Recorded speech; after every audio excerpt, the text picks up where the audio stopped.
The world won't understand you. Hey, but it's okay.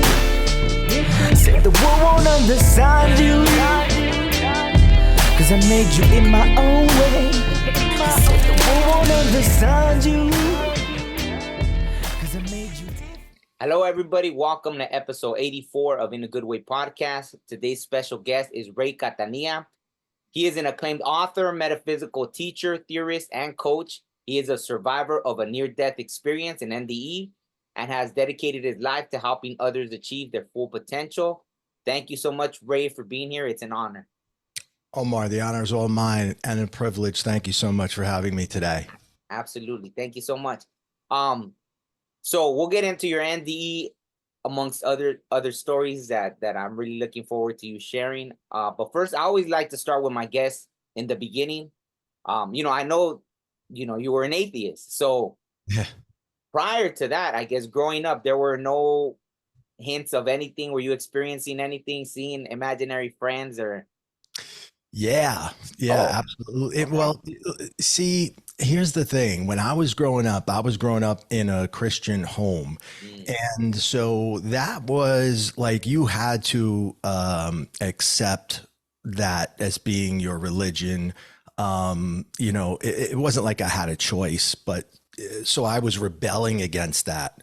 And I'll tell you why. It's kind of, the childhood that I had really wasn't very pleasant. There was a lot of drama, trauma, fighting, and, just a lot of chaos in that home. And so I started to, first and foremost, I really couldn't believe that there was going to be this loving God that would allow a lot of these things to occur that I saw at a very young age throughout the rest of my life. So there was that aspect, but there was also the rebellious side of me that was, whatever my parents believed, I wasn't going to go along with just simply because that's the rebellious individual that I was. So I took on atheism, probably not even understanding quite what it was. But again, like I said, I could not accept that there's a loving God. And, why does God love us more than others? Like, why are we celebrating Thanksgiving and we can eat everything we want, and on the other side of the world they don't have any food? That just doesn't. He loves Americans more. That doesn't make any sense to me. So so I just really rebelled against that. And but like I said, the tumultuous childhood that I had forced me to like isolate myself. And it would be like every night after dinner, before, the fighting began, I would try to hide. And I'm talking about 5, 6, 7, 8 years old.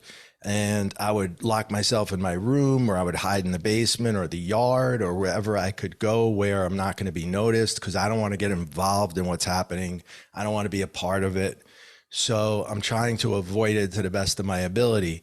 And now when you isolate yourself for hours and hours, day after day after day, it's kind of like a form of meditation for many hours, day after day after day. So things that, would happen to the yogis who practice this long-term meditations, I started to be able to see. Now, I don't know what's happening. I'm just a kid, right? But like you said, imaginary friends. Yeah, I started to see and feel energy that was around me, because I'm in this very small, confined place. And I'm trying to not be present in my body because I don't like where I am. And when we go through trauma, a lot of times we can escape the trauma by allowing our minds to escape our body. So I started to learn how to do this. And I learned that today I understand that the mind is separate from the body, and you can detach, and you will when you die. I mean, we all will. That mind will be your spirit or your soul, and that will leave your body. But you can learn to do that now. And people have had out-of-body experiences, and they can tell you that that's what happens. So, that was the beginning. That was where atheism originally came from, was that childhood. Oh, wow. But so even though you were experiencing these things, because atheists basically believe there's no God, no anything, right? Correct. But I was a kid, so I'm just confused. Like, I don't really know I don't think that what I'm seeing is anything supernatural. I just think anybody can do this. It's my imagination, and I'm just making this happen. And, they're my imaginary friends, like you said. So I don't really think much of it at the time. Oh, wow. So leading up to, you didn't have your ND till you were 20, right? Correct. So between that time, like you said, your household was very Christian. Mm. So they believed in God. Oh, yeah. Or different things, right? And somehow that's not wearing off on you, right? Like, No, I mean, like, I'm going through the motions and I do all my sacraments and I'm doing what they want me to do because there's no choice. But, for me, it's just things that I just have to do. And again, I never associated that the things that I was seeing were anything that were more than my imagination. And and because I had this type of rebellious attitude and I came from a place of chaos as I grew up into my teens and my 20s, I took the chaos with me because that's what I understood the best, right? Like, if things were normal and I was in a normal place, then I don't know how to navigate that as well as I do if everything's crazy, because I understand crazy, that, chaos is my comfort zone. I know how to navigate that. So I would take jobs where they were chaotic, or I would hang out with friends that, probably weren't people that I should have hung out with, or people that I worked for and things of that nature. So I was in harm's way because I was always in harm's way. And that's what I understood the best. So these are things that obviously I learned much later in life. And my NDE, I was 20, like you said, and I was still living at home with my parents, and my bedroom was on the second floor, and the first floor right underneath my bedroom was the kitchen. And so the stove that was there ran on natural gas, and there was a gas leak, and natural gas rises. So it was coming up into my bedroom overnight while I was sleeping, and no one noticed. So in the morning, my mother came down, and I guess she was, about to cook breakfast or whatever, and turns on the stove. And it was like, the way I understand, there was a big ball of flames and the wall caught on fire and there was a lot of smoke. She didn't get injured, and my father was able to put it out pretty quickly. So it really wasn't a big fire, but it wasn't the fire or the smoke that got me. It was the gas. Wow. Like, it was that was rising up, and I was breathing it in all night long for I don't know how many hours.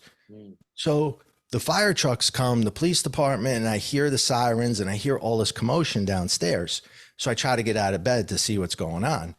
And I find that I can't move much of my body. Like, my legs felt like they were 1,000 pounds, and I just couldn't, they were like lead, and I couldn't just move them. And I couldn't yell for help I couldn't get I don't know why, but I just couldn't get my mouth to work. Very unlike me. But, so what I had was my arms, and I pulled myself to the side of the bed, and I figured, this is how I'm going to get out of bed. I'm just going to pull myself. And finally I get to the edge and I tumble out. And when I do, I fell down face first on the ground. And here's what's really interesting about, I hit the ground face first, but I didn't feel any pain. And this was very strange to me in the moment, but it's only a millisecond later that I notice I'm above my body now, and I'm looking down and I'm not moving. Like, I'm on the floor face down. I see the blood and I'm looking at myself, but I'm not in there. I'm an observer of myself now. And I'm in the corner of the room, like a neutral corner, kind of looking down at an angle at my body being on the floor next to the bed.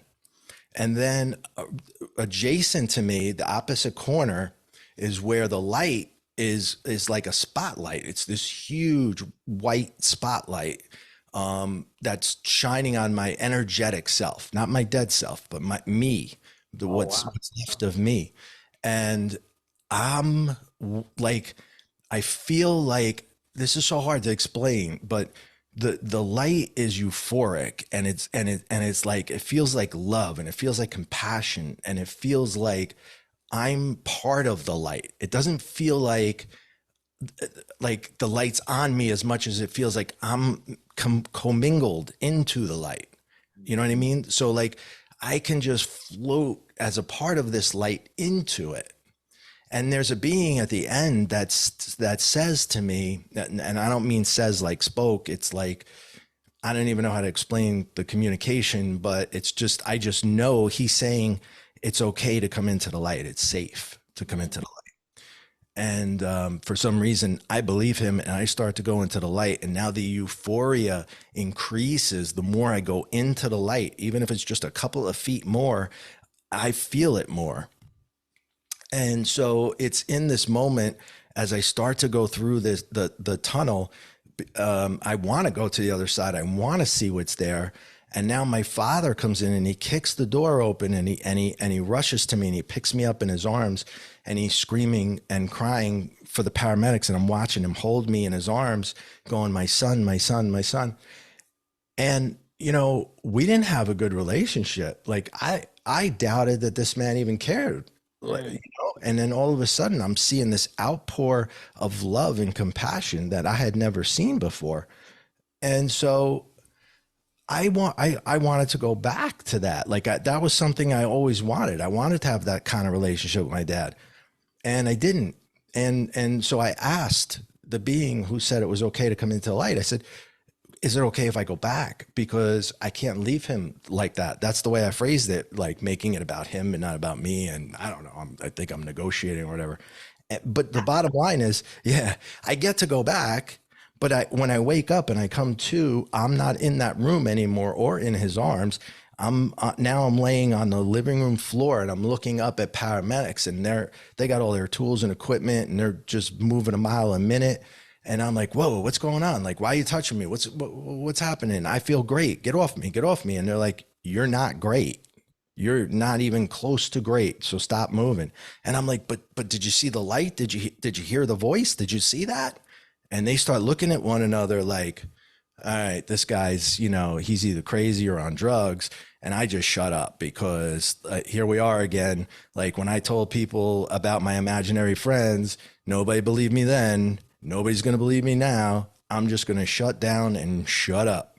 Wow. And so they took me to the hospital, and I was let go the next day. But that feeling, that euphoria that you have, it stays with you for a while. And you're kind of like in just this beautiful space, feeling, you know, like I know I'm back here, and I'm trying to figure out what the heck was that I just saw. And when the feeling goes away though, like I fell asleep and I woke up, and then I realized like I was really in my body, and it just feels like a bomb went off. Like all the pain that you have from little injuries throughout your whole life, that they bother you a little bit, right? They were magnified times 10, because when you're not in your body and you're just energy, there's no pain at all. You can't feel like that little sprain in your pinky that, you know, when you were playing basketball and you smashed your pinky, you know, like that's gone. And then when you come back, that pain is magnified by 10, because, you know, you weren't experiencing it. Now it's like very prevalent. So it really hurt to come back. And that's a lot of things that eventually I spoke to others who had the experience, and they said the same thing. They were like, yeah, the pain is like terrible when you come back. So when you come back, you're like, all you want to do is go back into that light, you know, because I never had that relationship with my father. He went right back to the way he was, right? I feel like complete crap. And I just want to do over. I want to go back to the light, because the light is everything. The light is beautiful. So after you came back, your dad went back to the way he Oh was yeah. before? Yeah, Oh, wow. it was like a non-event in my house. Like my mother denied, oh, it wasn't that bad. Stop it. Stop it. That's just the way, that's the way my family was. It was like, we don't talk about stuff. That's, nothing. You're fine. You're fine. Stop it. Stop overreacting. And it wasn't until, honestly, until the book was released that my mother actually opened up to me. And she was about 80 years old when I released the book. And she said, we really had a heart to heart in that time. My father's long passed. And she said, you must hate me. And I said, I don't hate you at all. I said, I completely understand. If I lost my kid on my watch, I would have denied it too. I would have said it never happened.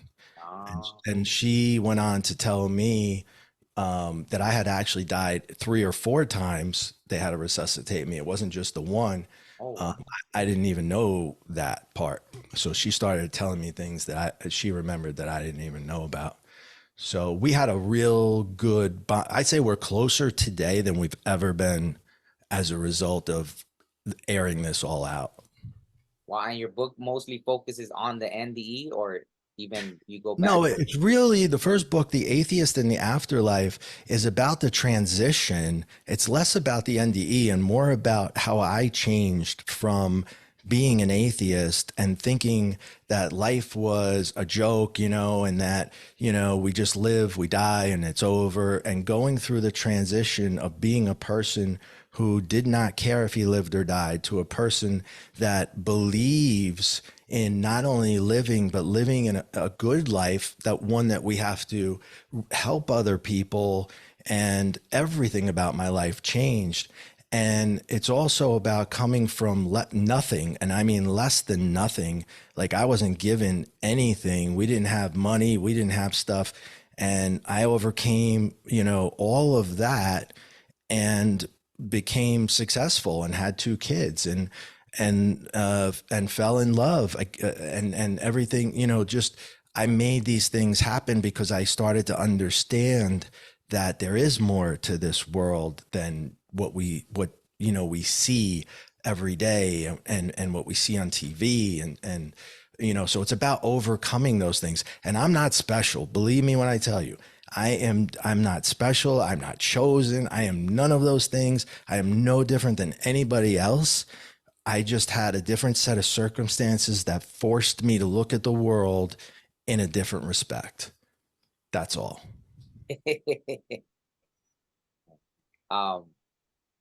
Okay.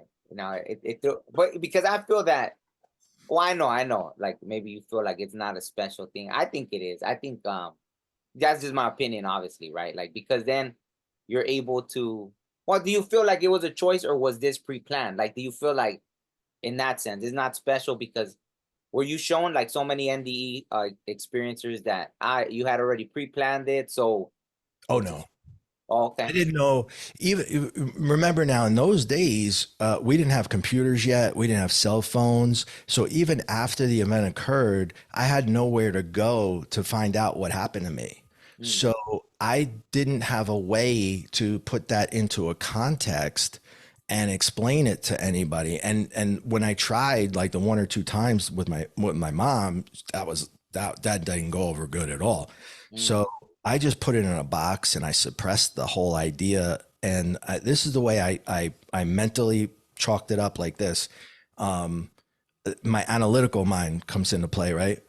And I figured, okay, so when it happened, I fell in front of a window and it was probably a sunny day and the sun that was shining through, that was the white light. And I was inhaling gas fumes all night long. So I was probably so high that I was hallucinating the voice and the being that was telling me everything else, right? So that's how I chalked it up. And so to make it a non-event to the best of my ability, but in the back of my mind, like that euphoric feeling and that love and that you can't fake that, and trust me, after that, I did a lot of drugs to try to get back there. And there's nothing that can mimic that feeling. And so, in the back of my mind, I kind of knew that there was more to life, but I had no reason to live right? Because I'm a young guy. I got no kids. I'm not in love. You know, I'm working for some shady characters. I'm putting myself in harm's way day in, day out. And I don't care. I don't care if I live or die, because I know what happens when I die. Whatever it is, it looked okay to me. So I would live fearlessly. And that's obviously not a good way to live. And somehow I made it through all these events that I talk about in the book. And that same being that was there during the NDE would show up and tell me how to escape the real near death experiences, like the times when I didn't actually die. They call an NDE a near death, right? But that's a real death. That's not a near death. A near death is like when a bullet flies over your head and it just misses you. That's a near death where I come from.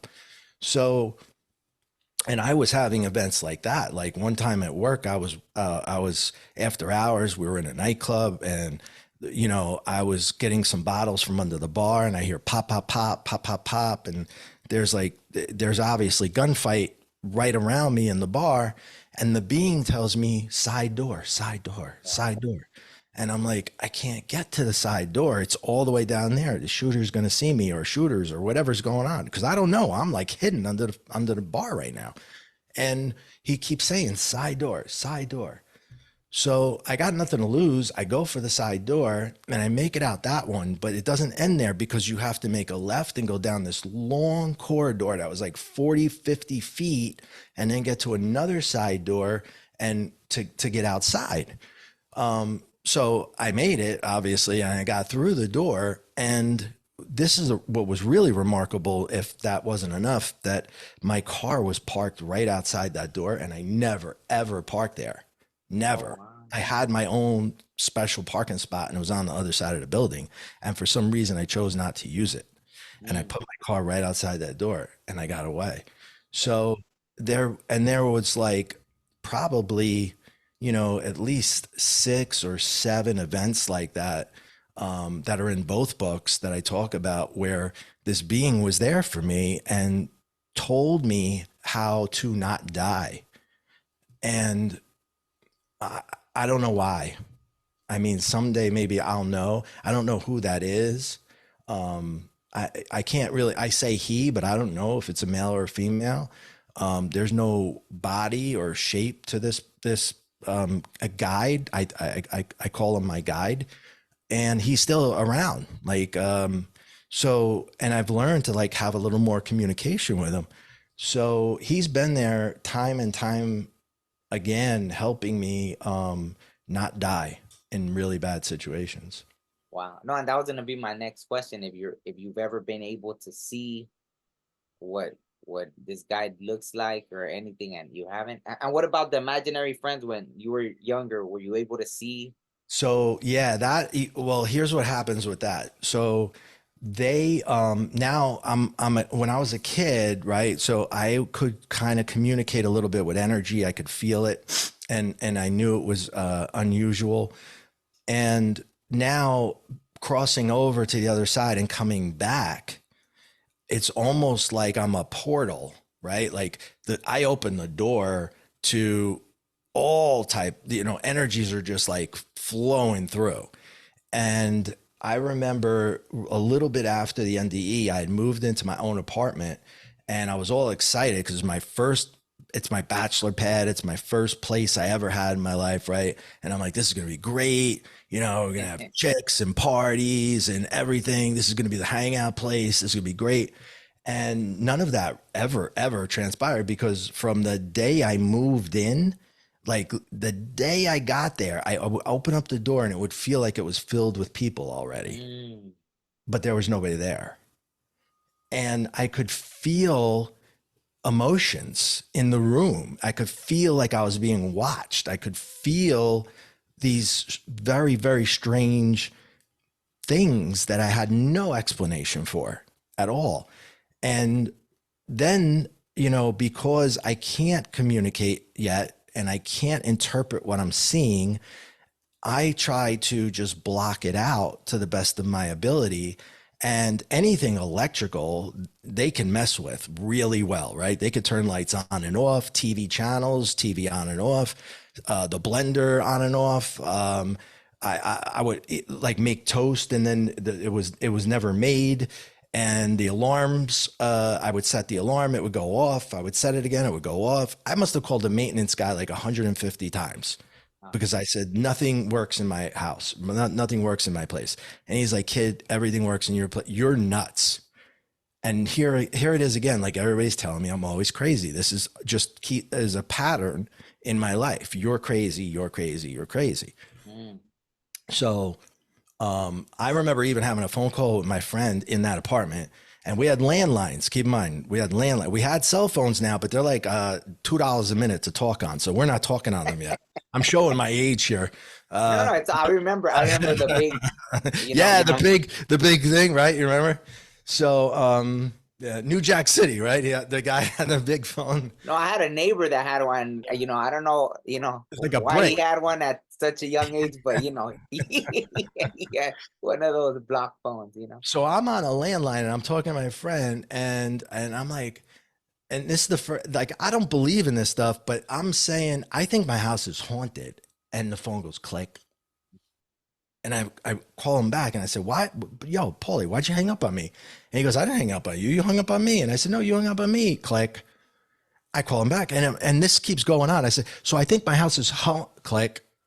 And I'm like, are you guys kidding me? And they wouldn't let me sleep. They wouldn't let me make a phone call.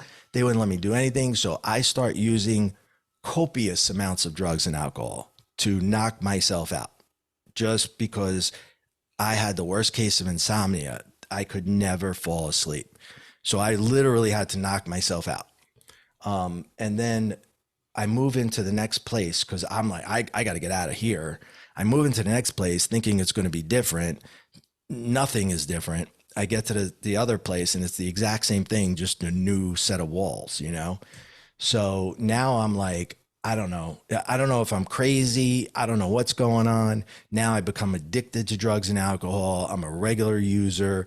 And this goes on for, probably the next 8 years or so as I approach the age of 30. And it was around then when I got married and I had 2 kids, my 2 sons.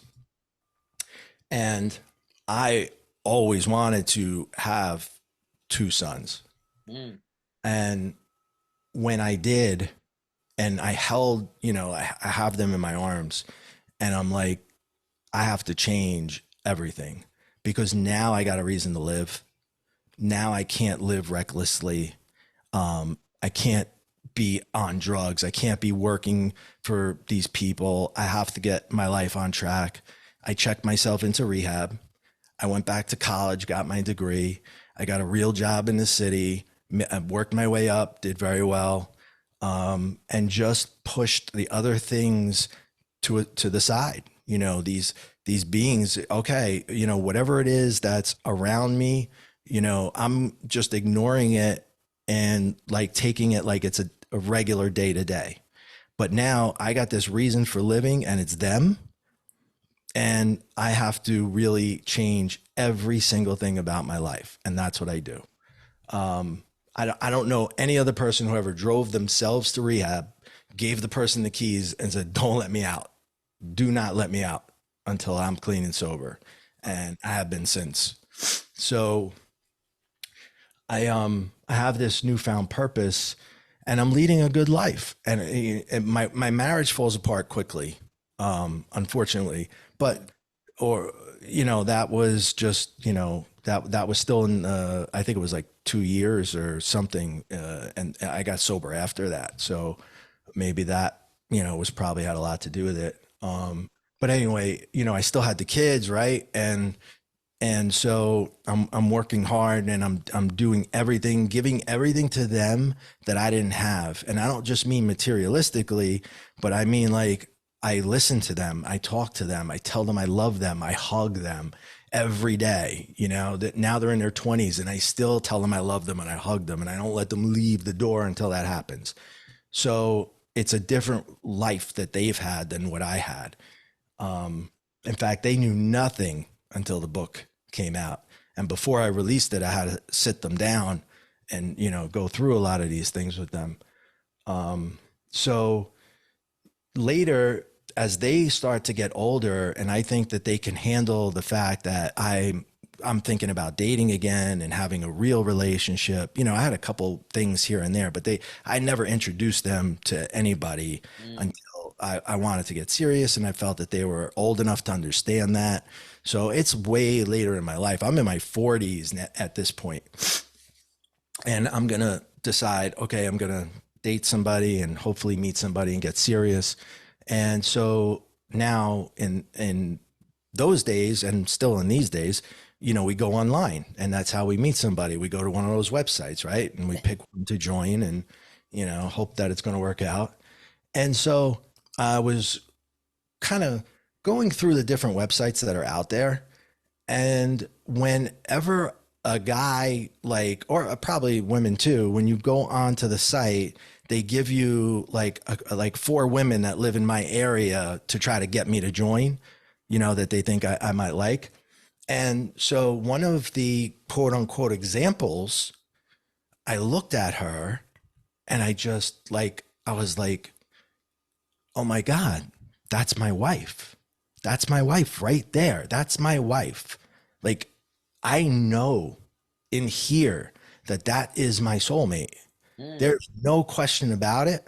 I know that's her. And so I joined the site to send one email, and one email only. And I told her, I said, this is the only email I'm sending, and I'm sending it to you. And, you know, that's because you're my wife. You just don't know it yet. And by the way, my name's Ray. Nice to meet you. And I did it in a funnier way than that. And I actually copied and pasted it and put it in a book. And, you know, she thought it was funny, and she's like, who the hell are you? You know? Yeah.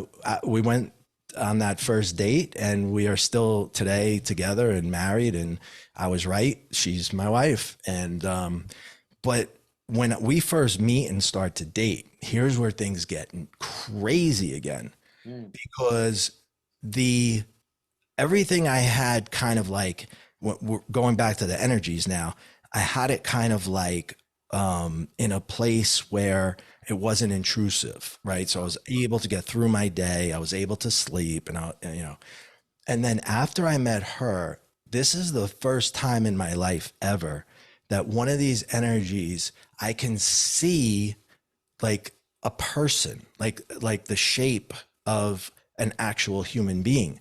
Before that, they're just lines and feelings and a vibe. It's never been a person. And I'm not seeing this with my eyes. You still get that same feeling, but then it's like, it's in here. It's my third eye, where a movie screen kind of like opens up in my mind.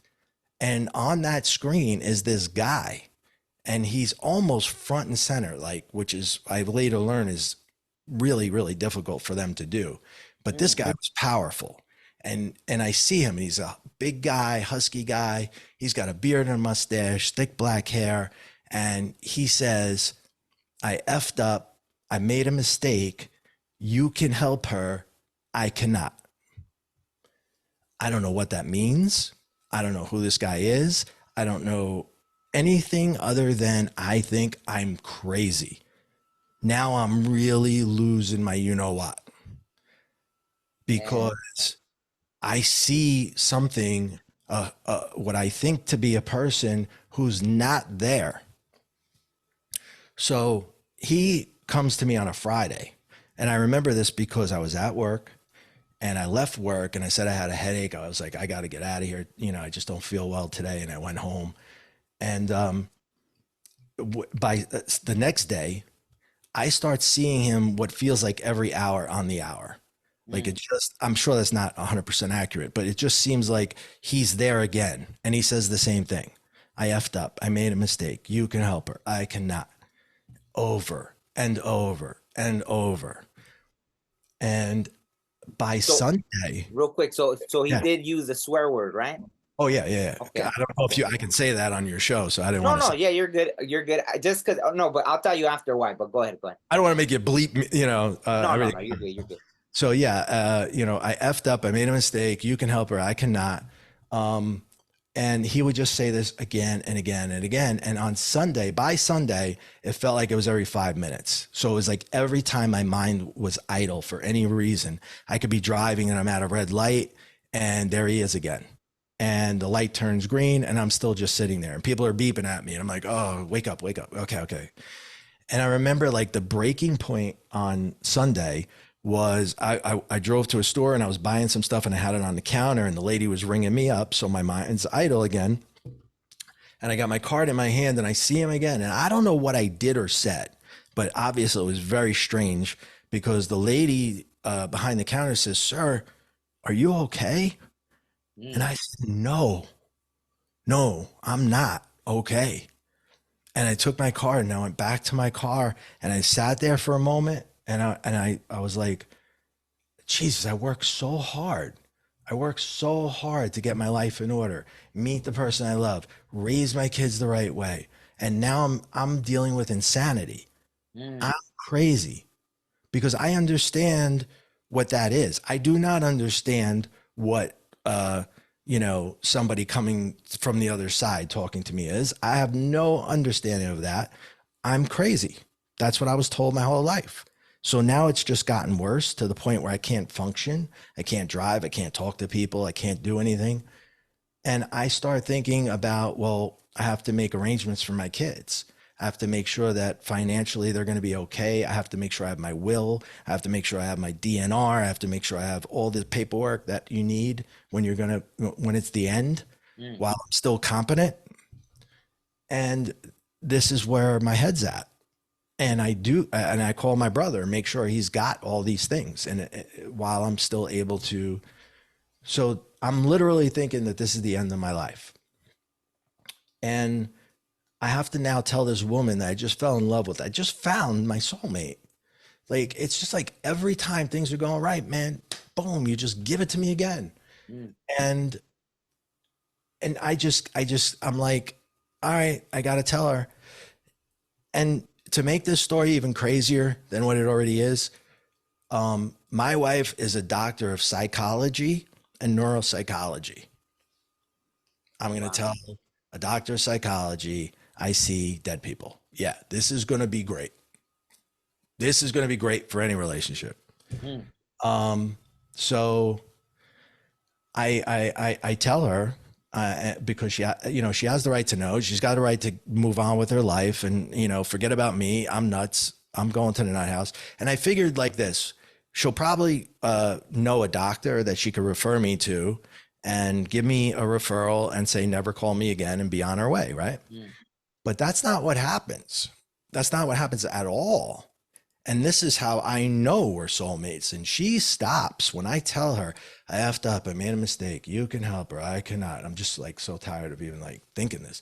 And she's like, whoa, that sounds like my dad. And I said, hun, listen, your dad's dead. You told me he's been dead for a long time. And she's like, I know. And she's getting excited. And I'm like thinking, okay, you're friggin' nuts and I'm getting out of here. Check, please. So the roles are completely reversed, but she's like, no. She goes, relax. I've been to mediums and my dad comes through exactly the way you just described him. He's always like right in front and he has this very prominent message and it's very easy for the mediums to get. And I said, but this guy I saw, I told you he was stocky, beard, mustache, thick black hair. And the picture I saw, there's only one picture I ever saw of this man, did not resemble this guy at all. And she's like, oh, well, that was a very, very old picture. Let me show you what he looked like before he died. And he died young. He died at like 50. So she shows me the picture and I'm like, holy shit. You know this guy? She's like, that's my dad, silly. And now I don't know what to do. Like my heart just goes into my pit of my stomach. I don't know what a medium is. I don't even understand this stuff. I'm still trying to cling to atheism because that makes sense to me. Insanity makes sense to me. What does not make sense to me is dead people talking to living people. That makes absolutely no sense to me. How old were you at this point? I'm 46, about Oh 48. wow! And you still weren't like, Hell no. No, no, wow. no. I had just come to terms that, you know, if I'm losing my mind, I'll navigate this. And I just thought that this was like, this is it. This is the big one. Now you're schizophrenic. You're done. And so, but I'm open to the possibility. Okay. So she says to me, she goes, why don't we do this? There's a medium that's a very prominent, powerful medium. She's going to come to our city soon, in our area. Why don't I make 2 appointments, one for you, one for me, and we'll both, you can go in first or I can go in first, and you know, you guys can like kind of talk shop. And if this is what it is, she'll tell you, right? And I said, that sounds like a great idea. Now I know this is why this is my soulmate. Ah. So she literally saves my life with this, because I go in and I meet the medium and I say to the medium, and I said, I'm not here for a reading. She goes, I know. And I said, you know, she goes, yeah. I said, well, hi, my name's Ray. And she goes, I know. She said, what's going on, Ray? And I said, I'm crazy. I see people who aren't there. And she goes, I know, me too. Oh, wow. And then she says, how does it happen? Tell me, very calmly. Thank God she was so calm, right? And she says, tell me how it happens. And I go step by step. I tell her about the vibrations. I tell her about the change in the room. I tell her about the lines that I can see. And then the movie screen opens up inside my mind and she goes, stop. And I said, what? And she said, that's exactly the way I see it. Mm. She says, in fact, that's the way we all see it. Mm. And I was like, really? So like, this is real? And it was like a huge weight was lifted off my shoulder, kind of. But then another weight is on, because now I'm thinking, what are my responsibilities? What are my obligations? Why can I do this? Right? Why is this a thing in my life? And all my friends, you know, they're just going about their lives, blah, blah, blah. And she says, they're unconscious, living in an unconscious place. You're conscious. And I was like, I have no idea what you're talking about, lady. But luckily she took me under her wing for that first year. And she saved me, man. She taught every time like these things would happen, I could pick up the phone, I could call her and I could say, this is what just happened. What do I do? You know, blah, blah, blah. And I had her for a good year before I met my second mentor, which was a game changer also. And that was my wife. The next year, it was my birthday, and she said, what do you want to do for your birthday? And I said, well, I said, I don't really know. She goes, well, you know, you want to go to like an island, you want to go to a beach, or, you know, why don't we go away and we'll do something fun? And I was like, okay, well, I just want to be like in the middle of nowhere with a lot of trees. Mm. And she's like, so no Aruba, no Bahamas. I was like, no. I just want to be by myself with trees and you, and that's it. Nothing else. I don't care what we live in. I don't care if it's an outhouse. I just want to be with trees. And I don't know why.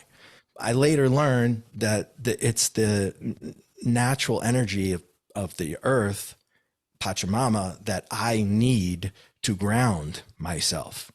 So, but I don't know this at the time. So I just know that I've got this urge that I've got to be. Here I am. Now I'm a tree hugger. Literally. I don't know who I am anymore. So we do this. We got a cabin in the middle of nowhere. It was just us. And we meditated the whole time. And I had just been learning my meditative techniques. And she took out, while we were there, she took out a portrait that somebody drew. And I said, oh, that's your dad. And she goes, I know. And I said, but you don't understand. That's the way I see him. Like exactly. When he comes to me, that's it. That's the way he looks. He's got that shirt on every time. And she said, she starts to laugh. And I said, why are you laughing? And she goes, because a medium drew this. And I said, no way. Somebody else sees him exactly the way I see him. It was like validation. because that shirt, he was a builder by trade. He built houses. He did very well. But he was a construction guy. So for him to have a dress shirt on was very unusual. And it was a specific type of dress shirt that you would know from that era, like when he died. And they used to joke about it. They would call it his Christmas shirt because he had one nice shirt that he wore it on Christmas, right? Otherwise, he was a jeans and work boots kind of guy. So I was like, who is this guy? Who drew this? I got to meet this guy. And we Google him. We pull up the computer, and right on the front page of his website, it says, now accepting applications for a 2-year mentorship program with Medium Joe. And the deadline to apply is February 15th. That's my birthday. February 15th? Yeah. Wow. And I'm like, she's like, you gonna submit your application? I said, are you kidding? This is divine intervention. I'm talking divine intervention, and I'm tree hugging now. I'm all in. So I submit my application. I got to tell you about this guy because he's so absolutely amazing. Talk about integrity. When you hear this story, I applied, and it's just a little basic application, right? But that's not the real application. Then you get this like big, thick telephone book type, essay questions, and you got to go through everything. What happens first? What happens second? And then what do you feel? And then what happens when this happens? And you got to be able to really, really define everything you see, the way you see it, how you feel it, how, everything. He's got to know you're legit, or you don't even get to meet with him. Mm.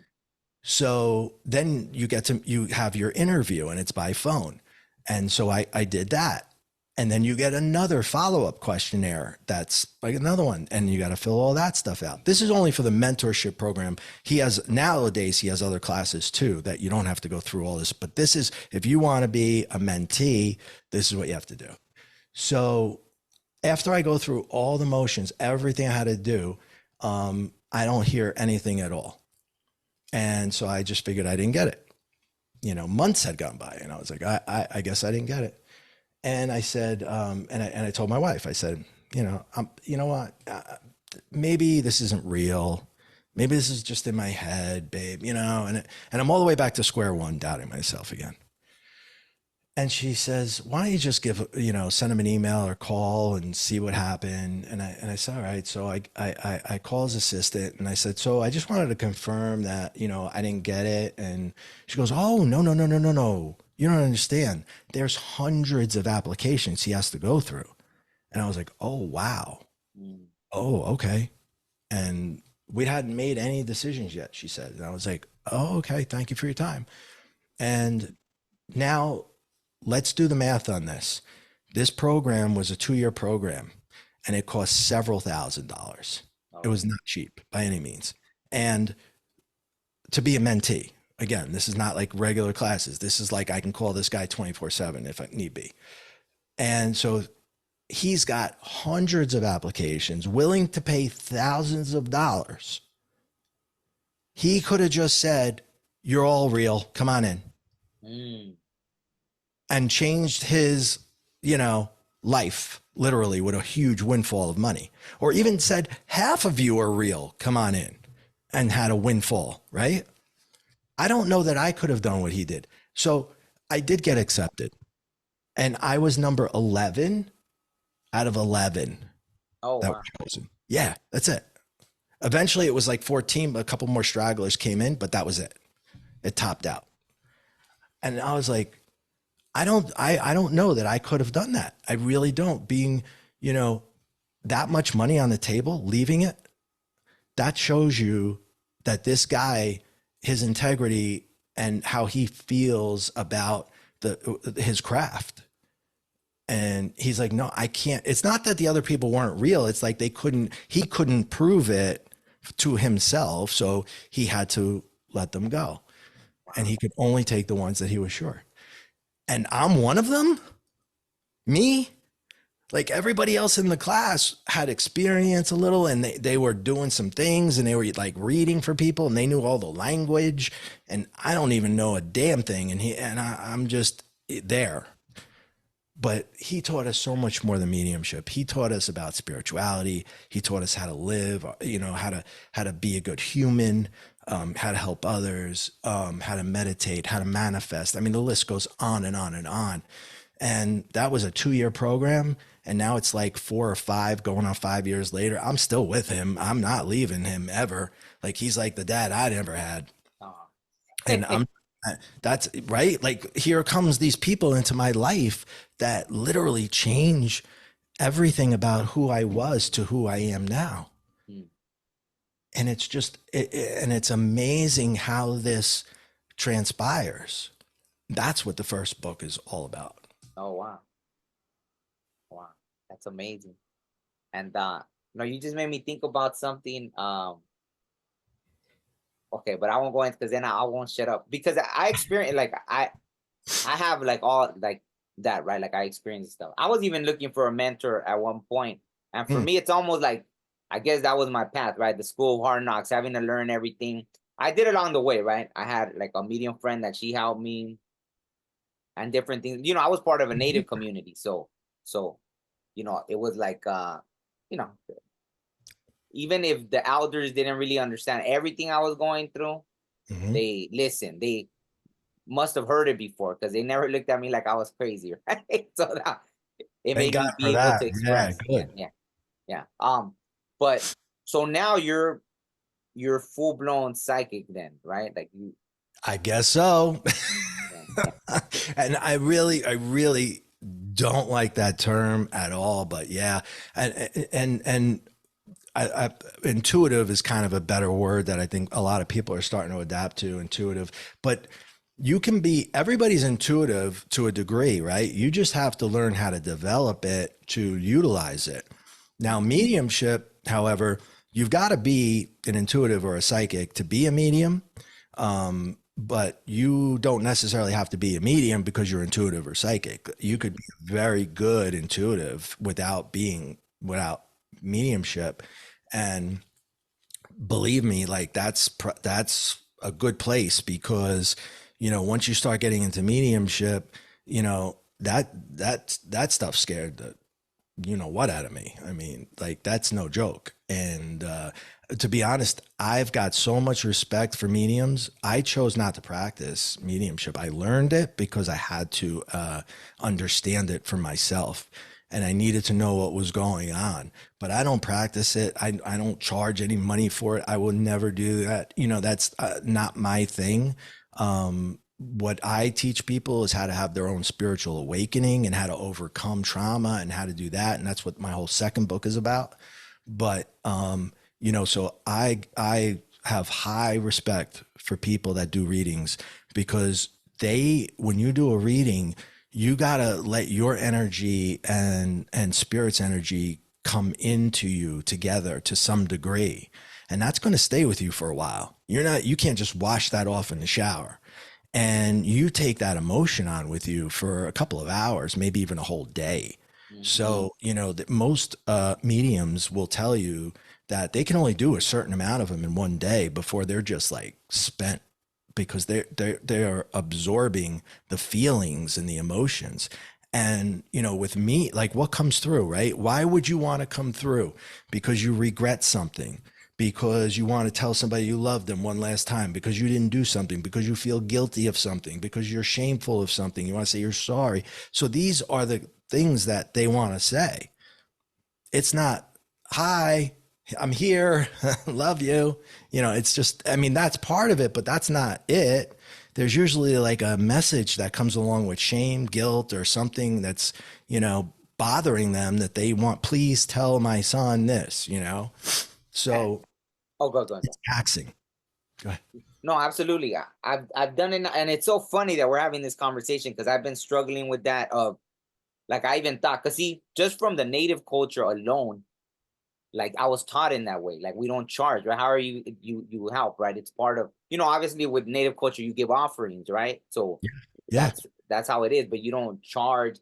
So I had a really hard time with that. And then finally, I don't know, I guess having the podcast, interviewing enough people, I'm like, maybe it's not a bad thing. Because now that I've done it, I've done, like, I just started and maybe I've done like 39. Yeah, I felt like even that when I was like, okay, I'm just gonna tell this person what I'm feeling, and I was like, man, I feel desperation, frustration. So I took on that energy, and they're like, yeah, I'm going through all that. Like, you hit the nail right on the head. Or if I saw this entity, they were like, well, that's exactly how I feel. But it came through so, because that's how they were feeling, and I saw it like as this dark and but I just had to say it, right? So you take on that, and you know, I'm kind of leaning towards that. Like, I really, maybe I'm just supposed to learn, but I don't really, I'm thinking like, I don't know if I really want to do it. Like, you know, That's that. You know what I say to people? Like, there's a lot of people that call themselves mediums, right? That, and we know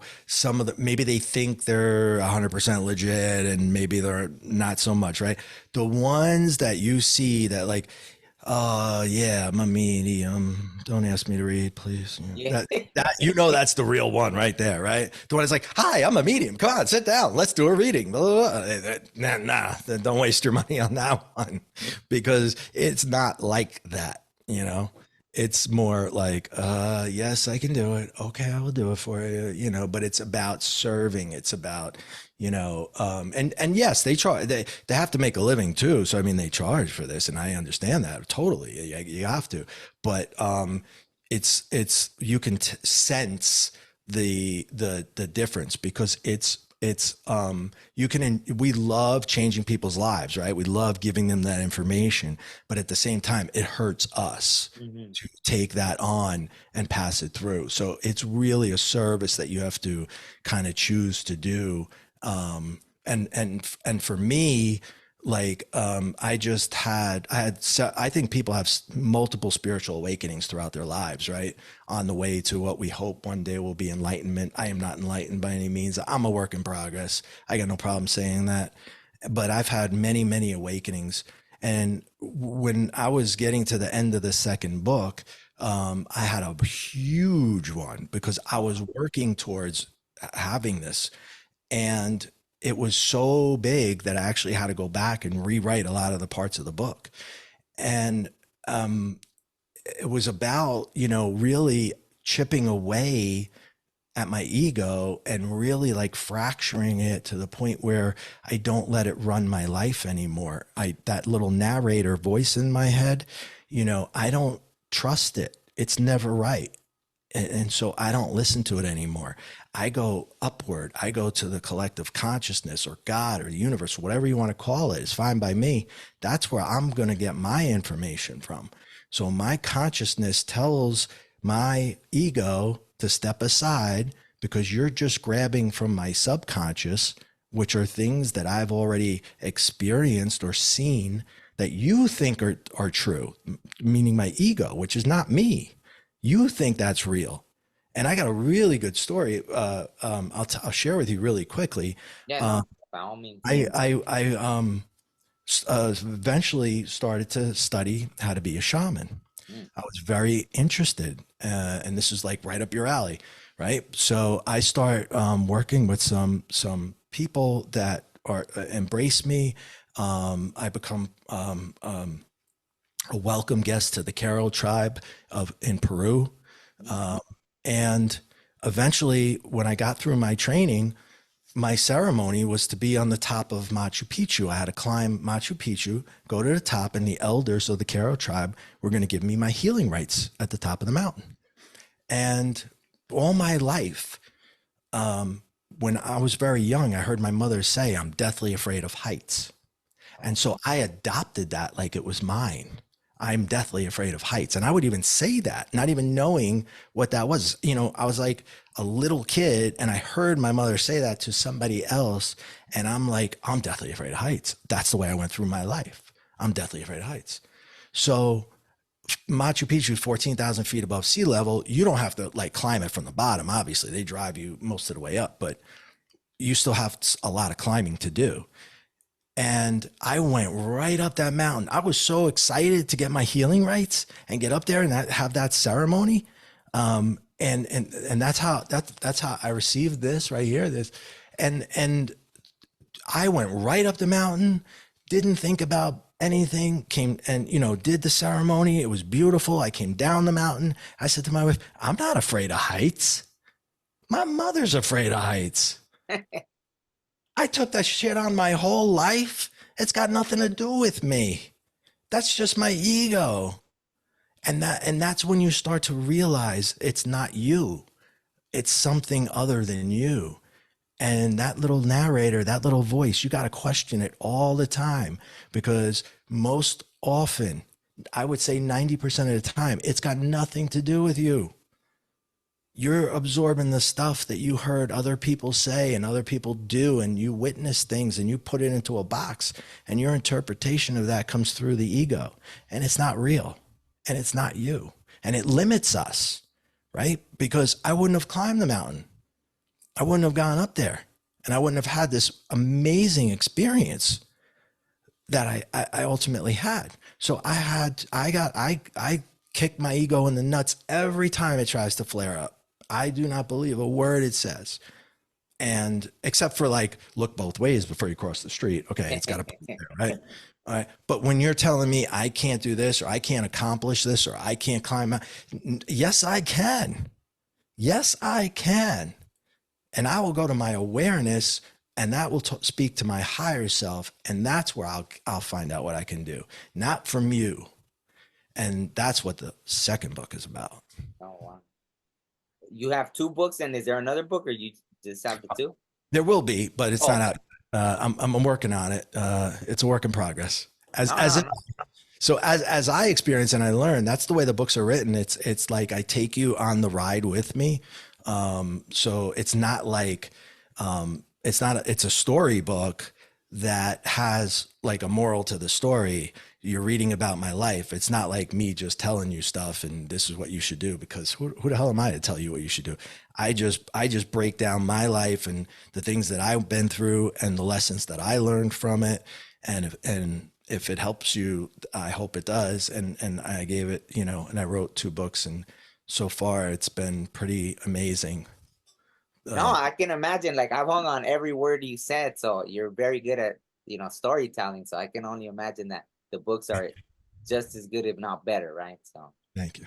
Thank you so much. So I did want to ask you something. I heard you briefly say something in an interview, and it was about the experience of, like, why do NDE people see things differently, right? Why? Because I recently came across that, right? From what I've experienced, right? I've been shown something different, and even medium friends that have seen something different. But, right now, when you said your birthday is 2/15, right? Mm-hmm, yeah. Because I wrote a book, and it's called 2/16 and the Wow. Secrets of the Universe, because that's the day that my brother passed away, on 2/16. Oh my God, I'm so sorry. I did not know that. No, thank you so much. And he took his life, right? So that was one of the biggest awakenings I had. So on 2/16 of 2019, right? He took his life, and that's when, like, poof, there was no veil anymore. Like, I had been blocking everything throughout my life, and when that happened, but it was way too much, right? Then after that, I was open so I could communicate with him, but yeah, after I had a block, because it was overwhelming, right? It was just too much. But anyway, so when that happened with him, he had been in the military for like 20 something years. So whatever, they brushed it off to PTSD, but yeah, but even after, right? So that was it. I saw him. He was good. He was fine. He did apologize right away. It was crazy because the day he passed away, I was on my first date with a medium. So we hadn't even gotten the food yet. I'm sitting down. The food's still coming. We meet up at the end. It was all these weird circumstances that somehow she was supposed to come to my house. And I even thought that was weird, because I never trust. Like, I just met her. I've had some crazy experiences. Yeah. I messaged her my address, and I was like, what did I just do? Like, uh-oh. And so I guess she calls me, hey, I got off the wrong road. Something happened. So anyways, I go to meet her at a restaurant. We just sit down, and the food's coming, and I get the phone call, and I'm like, what the hell? And, I'm still processing, because I even tell her a joke, I'm like, what a first date, right? Like, and she's just looking at me like, oh my her God. eyes are, feel like she she was feeling the sympathy for him. But she tells me, hey, I'll take you to his house, right? So it was crazy just because we were able to meet there. We were halfway to his house already because I went out to meet her. Had she came all the way to my house, we would have never. So she offered to take me. So when she takes me to his house, she's telling me everything he's saying, all this stuff. Later, a medium friend told me word for word everything she had told me. So I was like, oh, wow, it was all true, right? And then eventually he comes to me. But anyways. And I say this about religions, like all religions have good things, and then they got some really messed up things. And they're all, interpreted by man. And then, you have to remember that the information is coming through human, and it may not all come through exactly the way it's supposed to. So it comes through, and you have to kind of take it with a grain of salt. You know what I mean? You can't be so, this is how it is, and that's it, and that's it, and that's because somebody wrote this in a book a million years, 1,000 years ago, and that's that. It's just, it's not that simple, and that. That was the first thing I was shown. That's why, after my brother did that, I went to a dark place. And so even that, right? One day they told me like to message someone, and I was like, no, because I was like, they didn't even tell me my condolences when my brother passed away, nothing, right? And the same, right? I wrote that whole story in my book, right? But it was like, I messaged them, hey, how's it going? It was a friend, and they didn't even say it in the message, but I knew something was wrong with them, and I was like, I'm gonna go see you. They lived a few miles away. I went, and it was like they were basically going, because they told me, I think God or an angel sent you here. They were going through, I think, the same thing my brother was. So then after, it would like confirm, right? See, I do hear things. They really do talk to me. So why didn't they let me save my own brother? And then it was like, oh, forget that. So then I was like, okay, I guess that was my rebellious way. Like I'm gonna take my life then, like screw you, but then but these beings visited me. They visited me, these huge, what we call, like, just because of the terminology from the native ways, right? It's star people, right? So I was like, these star people. And then they showed me how. I heard that. Yeah. Yeah, the star people. And so it was like, but we are the star people, right? So, because that's what happened after they visited me for like 2 months. I've never felt love like that. And I wanted to go with them. I didn't want to be here anymore, And so it's similar to what NDE, like, experiencers experience that, or, I get it. Like, you do that. I even told one of my guests that. Oh, go ahead. I think you may have even had an out-of-body experience where you actually left your body and met with the star people, which, remember, we all have different names of things, right? So what I call a guide, you could call a star person, somebody else could call an angel, somebody else, you know what I mean? Like, we're just using different terminologies, talking about the same thing, though. That's a beautiful experience that you had. No, absolutely. No, and I've had so many out-of-body since I was young. So to me, it was like, I say that I was in my real body, right? Because even in that experience, I went through a portal. So I went through a portal. I appeared, when I woke up, I knew where I was. I Googled it. I had never been to this place or heard of it, but I knew where it was. And it was a place that's known for paranormal activity and all this and that, one of those places that I had never heard of in this life yet, right? And so, they showed me how everything, and they gave me proof. So that's what I'm showing in my book. It's like me showing proof about basically pre-planning like my life. And it goes back even to other civilizations, right? In Greece, the Aztec pyramids, this, that. So it kind of shows my past lives as well as this one, and how even throughout my life and this life, like, it's been there, right? It's been present, right? So, and it was showing how we had agreed upon it. Like, and how could I even tell my parents that, like, hey, I know this horrible thing happened with my brother, but somehow we had agreed on it, like, before we even came, as crazy as it sounds, so still, even saying it, right, it sounds crazy. I know. That's how, when you were saying, I completely understand when you were talking about that, because still, sometimes if you really step back into your logical brain, it sounds crazy. Like, listen, a lot of times NDEers, we get accused of glorifying death, right? And making it look a little too pretty and a little too special. And by all means, no one should ever take their own lives, and they should, do their best to make it through and ask for help and stuff like that. So, but if it also shouldn't be something that's feared, because it's really a new beginning to something else, right? So I guess we all got to be really careful about how we express things and what we say, but we all have to be like really cautious. And a lot of times we're all talking about the same thing, using different language, using different words. Things get, mixed up and misunderstood. And we kind of got to do our best to, just stay on the same wavelength, Sometimes, now remember, when we see things as mediums, they're given to us, and I'm not necessarily referring to this one incident, but we have to put a puzzle together a lot of times, right? We're given pictures and instead of words a lot of times, and we have to figure out the meanings, and the meanings are usually derived from what we know. At least this is the way I was taught, is that, like, if somebody from the other side gives me a picture of a rose, then I have to think, what does a rose mean to me? And that's what I tell the sitter, because that's what it's meant to. I don't know what the rose means to them. I can only interpret it from my end, but they know what it means to me. And that's why they're giving me the rose, so I can express the thing. But it's a lot of things can get lost, or, in translation. We're not speaking the same language. We're speaking like vibration, and we're trying to interpret vibration and visuals and pictures and whatnot. So there's a lot to, that's why I say, like, nobody can be 100% correct, and nobody's going to be 100% wrong either. So there's always going to be some territory that we don't see eye to eye on things, unfortunately. No, absolutely. I mean, and the evidence is there, right? Look at the religions of the world. Like, someone will kill like thousands, millions of people for a religion in the name of, and that's like, I can't even wrap my head around that, right? And it still continues to this day. Maybe not at that level where, you hear about the Inquisition or this or that, or, even what happened here, right, to indigenous people. Yeah, even, so we know it's happened. So I guess, of course, why wouldn't it happen even to spiritual people, where they see, for some reason, are seeing things differently, and that's the lens they see it through? And that's good. The lens, that's important, right? The lens that you see it through.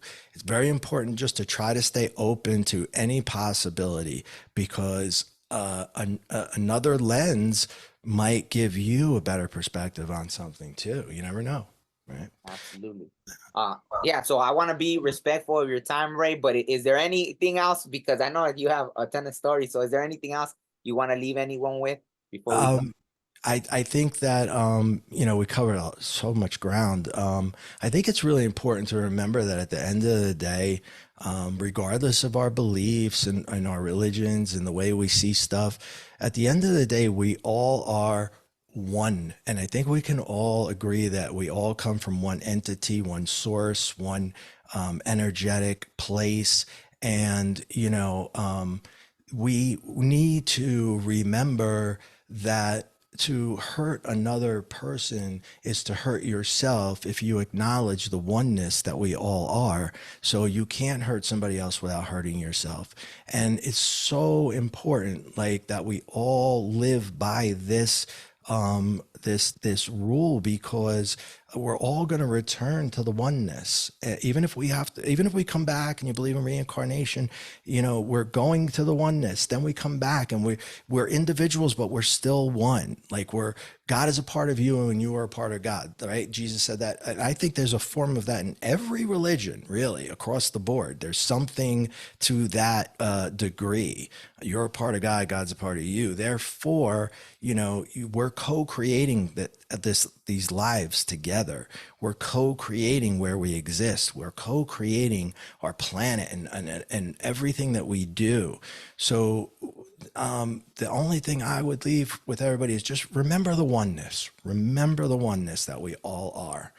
And I thank you so much for having me as your guest. Thank you, Omar. I No, appreciate the it. honor was mine. Thank you so much. I appreciate, everything you shared, and especially those closing words. I couldn't have said it any better myself. So thank Thanks, you man. so much. I'll put all the links to where everybody can get your books, your website. Is there any other thing aside from the books? You teach classes as well, and Well, I do coaching. I do one-on-one coaching. And you can find information about that at raycatania.com. And you can also find information about the books and everything right there, raycatania.com. Thank you for allowing me to say that. I no, appreciate it. absolutely. So on that note, thank you so much. We'll end it there, and I'll put all the links in the description. Bye, my friend. Thank you. Life may move fast or it may move slow. I met a silly man who said he'd make it slow. We look up out towards space or even at the sky. One day pass away but never look inside. Breathe in, breathe out. Life is a maze but we'll figure this out. I mean human beings, I ain't got no doubt. Yeah, that's right. Yeah, sometimes you just feeling it, you know what I'm saying? You just feeling it.